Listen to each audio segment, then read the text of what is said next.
வணக்கம் நண்பர்களே, இது உங்கள் நாளும் பலனும் சேனல். இன்று நாம் பார்க்கப் போகிறோம் ஒரு சிறிய குழந்தையின் தன்னம்பிக்கையால் நடந்த பெரிய அதிசயம். ஒரு சிறிய கிராமத்தில் அருள் என்ற குழந்தை வாழ்ந்தான். அவன் எப்போதும் அமைதியாக இருந்தான். ஆனால் ஒரு கனவு வைத்திருந்தான். நான் ஒரு நாள் பெரிய ஓட்ட வீரனாக வேண்டும். அவனுடைய நண்பர்கள் சொன்னார்கள், அருள், நீ ஓட முடியாது. நீ மெதுவானவன். ஆனால் அருள் சிரித்து, நான் முயற்சி செய்வேன் என்றான். அடுத்த நாள் முதல் அருள் தினமும் காலை எழுந்து ஓட ஆரம்பித்தான். மழை, வெயில் எதுவானாலும் அவன் நிறுத்தவில்லை. அவனது கால்கள் வலித்தாலும் மனம் வலிமையாயிருந்தது.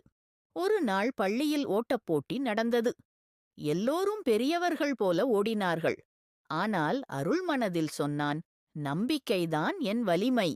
போட்டி ஆரம்பமானது. அனைவரும் வேகமாக ஓடினர். ஆனால் அருள் மனதில் தன்னம்பிக்கை வைத்து ஓடினான். இறுதியில் அவன் முதலிடம் பெற்றான். அவனுடைய ஆசிரியர் சொன்னார், அருள், நீ நமக்கு காட்டிவிட்டாய். தன்னம்பிக்கை இருந்தால் எதையும் வெல்லலாம். நண்பர்களே, அருளைப் போல நீங்களும் உங்கள் மேல் நம்பிக்கை வையுங்கள். நம்பிக்கைதான் வெற்றிக்கான முதல் படி.